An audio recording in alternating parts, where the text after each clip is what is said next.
Asked a while ago, what is my favorite dip? Now, my favorite dip isn't one that is actually liked by a lot of people.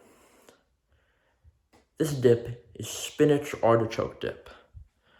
Now, every time I go to parties, you always got the classic chips and dip. You know, salsa, guac, queso. Now, and every now and then, we got that Spinach Artichoke Dip. But every time I go to the parties, but midway through the party, right?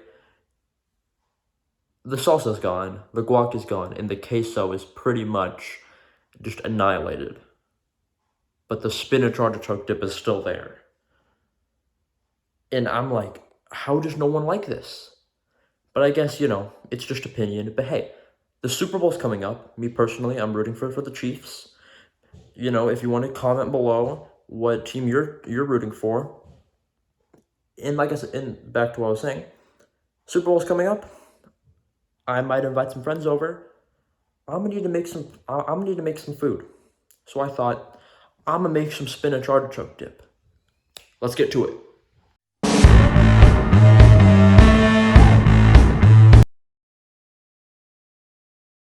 Alright, so we're gonna get to making the dip. Kashiv, you wanna say hi? Hi. You see yourself? Cool. As you can see, there is a change in perspective. I figured this would be a lot easier. So, let's do this first try. So let's get to making the dip. You see, we got 1 8-ounce block of softened cream cheese. So now we're just gonna start adding the ingredients. This is an incredibly easy dip to make. So, 1 bowl of spinach, you kind of just add to your liking. You can kind of just eyeball it really.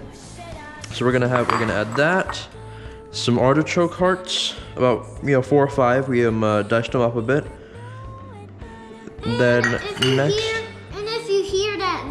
That's just the oven. Yes, preheating the oven. You want to preheat the oven to about 350 degrees. Next we have some minced up garlic.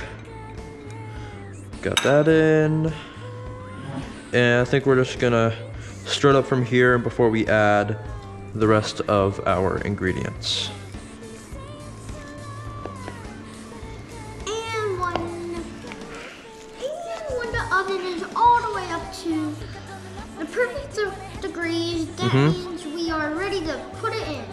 Yeah, good job, Sheep. So, you want to make sure the cream cheese is softened so that, it's a lot easier to mix. And so, we're gonna keep mixing this and we'll catch you back once we're done mixing. Alright, so we're just about done mixing this up, so now we're going to add the rest of our ingredients. We'll add up some of our, there's some salt.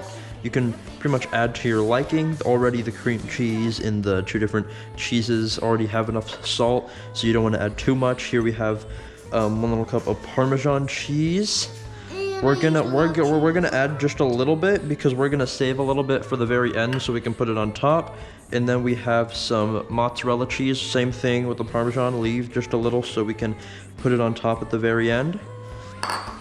And we have about 1 stem of chopped green onions, and then just a little bit of oregano, and some chili some chili flakes. Now it's red pepper. Red pepper, chili flakes, I think.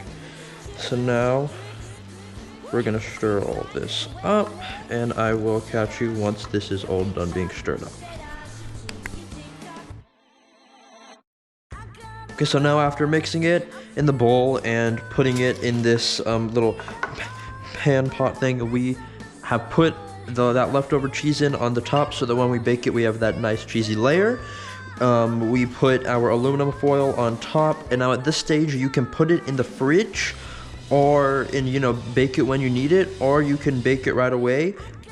I'm going to be baking it right away. So the baking temperature you want is about 350 degrees for about 20 to 30 minutes. So we are going to open our oven. It's been preheated to 350 degrees, and now we are just going to slide that in there. nice and good. And I'll see you in about 25 to 30 minutes. After it was done baking, we let it broil in the oven for a little bit until you get that little brown. We took the tinfoil off obviously before broiling it, and now we have this nice bubbly goodness. You know, you can eat this with chips, put it on bread, do whatever you want with it. And I hope this, maybe if this is something new you made, something that you liked and something that your friends would like. And I hope to see you in the next video.